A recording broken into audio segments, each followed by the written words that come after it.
جس طرح اللہ کے رسول صلی اللہ علیہ وسلم صحابہ کو قرآن کی صورت سکھاتے کہ یہ علم، یہ جو معاملہ ہے، یعنی آپ یہ جانتے ہیں کہ یہ معاملہ میرے لیے، میرے دین کے حوالے سے، میری زندگی کے حوالے سے اور میرے انجام کار کے، یعنی میرے انجام کار کے حوالے سے اور اس کام کے اینڈ کے حوالے سے۔ استخارے کی دعا کا مطلب اور طریقہ جابر رضی اللہ عنہ بیان کرتے ہیں کہ رسول اللہ صلی اللہ علیہ وسلم ہمیں اپنے سارے معاملات میں استخارہ کرنے کی تعلیم اس طرح دیا کرتے تھے جس طرح ہمیں قرآن مجید کی صورت کی تعلیم دیتے۔ رسول اللہ صلی اللہ علیہ وسلم فرماتے، جب تم میں سے کوئی شخص ایک کام کرنا چاہے تو فرض نماز کے علاوہ 2 رکعت پڑھے اور یہ دعا کرے۔ تو جس طرح اللہ کے رسول صلی اللہ علیہ وسلم صحابہ کو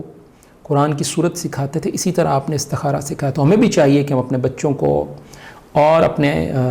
فیملی ممبرز کو استخارے کی یہ دعا جو ہے یہ سکھائیں اور ان کو وہ زبانی یاد ہو، جیسے چند صورتیں بھی یاد ہوتی ہیں اور وہ نماز میں پڑھی جاتی ہیں۔ تو اس کے بعد پھر 2 رکعتیں پڑھنی ہیں، اور ان میں کیا، ان 2 رکعتوں کے بعد کیا دعا کی جائے گی؟ 2 رکعتوں کے بعد سلام پھیرا جائے گا، سلام کے بعد یہ دعا پڑھی جائے گی، اللہم انی استخیرک بعلمک، کہ اللہ میں تیرے علم کی مدد سے خیر مانگتا ہوں، کیونکہ اللہ تعالیٰ کا علم وہ لامحدود ہے اور انسان کا علم بہت محدود ہے، اور انسان کو بہت ساری باتوں کا علم نہیں ہوتا، تو وہ اللہ تعالیٰ کے علم سے رہنمائی لے رہا ہے، اللہ تعالیٰ سے رہنمائی طلب کر رہا ہے کہ میں آپ کے علم سے مدد مانگتا ہوں اور آپ کے علم کی مدد سے خیر مانگتا ہوں۔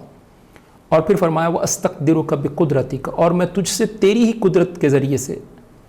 قدرت طلب کرتا ہوں کہ یعنی اس کام میں میرے لیے آپ کی قدرت کے سبب آسانی ہو جائے اور سہولت ہو جائے۔ وَأَسْأَلُكَ مِن فَضْلِكَ، اور میں تیرا فضل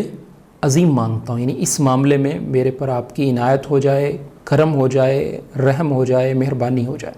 فَإِنَّكَ تَقْدِرُ وَلَا أَقْدِرُ وَتَعْلَمُ وَلَا أَعْلَمُ وَأَنْتَ عَلَّامُ الْغُيُوبِ، یقیناً تو ہر چیز پر قادر ہے اور میں کسی چیز پر قادر نہیں، یعنی ہر کام کا ہونا اللہ تعالیٰ کے اختیار میں ہے، اور تو جانتا ہے میں نہیں جانتا۔ تو یعنی انسان کا علم محدود ہے جیسے ہم نے ذکر کیا، اور اللہ تعالیٰ کا اللہ محدود، اور انسان اس بار اس جس چیز کے بارے میں سوال کر رہا ہے یقیناً نہیں جانتا، تبھی تو اللہ تعالیٰ سے مشورہ کر رہا ہے، اور تو غیبوں کا علم رکھنے والا، یہ گویا اپنی عاجزی کا اظہار ہو رہا ہے کہ میں کمزور ہوں اور آپ جو ہے وہ طاقتور ہے، میرا علم کم ہے، آپ کا علم زیادہ ہے، اور غیب کا علم بھی آپ کے پاس ہے۔ اللہم ان کنت تعلم ان ھذا الامر خیر لی فی دینی ومعاشی وعاقبۃ امری، یعنی اللہ اگر آپ یہ جانتے ہیں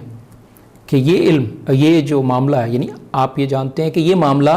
میرے لیے، میرے دین کے حوالے سے، میری زندگی کے حوالے سے اور میرے انجام کار کے، یعنی میرے انجام کار کے حوالے سے اور اس کام کے اینڈ کے حوالے سے یہ میرے لیے بہتر ہے، تو پھر یہ جو ہے اس کا ہونا میرے لیے خیر ہو جائے گا، تو پھر مجھے اس کام کو میرے لیے آسان کر دے، جیسے کہ آگے آ رہا ہے کہ فقدرہ لی ویسرہ لی ثم بارک لی فی۔ تو اور اگر یہ کام یعنی میرے لیے بہتر ہے کن 3 صورتوں میں؟ میرے دین کے لیے، میری زندگی کے لیے اور انجام کار کے اعتبار سے، تو پھر آپ اسے میرے لیے مقدر کر دیں، یعنی میری تقدیر میں اس کو آپ شامل کر دیں، میرے لیے اس کو آسان کر دیں، اور پھر میرے لیے اس میں برکت کر دیں۔ اللہم وَإِن كُنْتَ تَعْلَمُ أَنَّهُ یا أَنَّ هَذَا الْأَمْرَ شَرٌّ لِّي فِي دِينِي وَمَعَاشِي وَعَاقِبَةِ أَمْرِي فَاصْرِفْ عَنِّي وَاصْرِفْنِي عَنْهُ، کہ اے اللہ اگر یہ کام آپ کے علم کے اندر میرے لیے، میرے دین کے اعتبار سے، میری زندگی کے اعتبار سے اور میرے انجام کار کے اعتبار سے برا ہے، تو اس کام کو مجھ سے اور مجھے اس کام سے پھیر دیں، یعنی دور کر دیں، اور وَقْدُرْ لِي الْخَيْرَ حَيْثُ كَانَ ثُمَّ رَدِّنِي بِهِ، اور میرے لیے بھلائی کو مہیا کر دیں یا میرے لیے خیر کو مقدر کر دیں، اور پھر مجھے اس کے ساتھ راضی کر دیں، جو بھی خیر ہے میرا، اور پھر اس پر کام پر اطمینان ہو جائے۔ یعنی انسان 2 چیزیں چاہ رہا تھا، اور اس میں سے ایک چیز جو ہے وہ اللہ تعالیٰ سے، اب اللہ تعالیٰ ظاہر اس کے نتیجے میں کریں گے، تو پھر دوسرے چیز کے بارے میں بعد میں دل میں یہ خلش نہ رہے کہ میں یوں کر لیتا، بلکہ دل مطمئن ہو جائے، دل میں اطمینان کی کیفیت آ جائے، اللہ تعالیٰ جس چیز کو میرے لیے مقدر کر دیں، اس کے بعد میں اس چیز کی طرف جو ہے دوسری چیز کی طرف دیکھوں بھی نہ، اور دوسری چیز کے بارے میں سوچوں بھی نہ، اور میرے دل میں اس کے بارے میں خلش بھی نہ ہو۔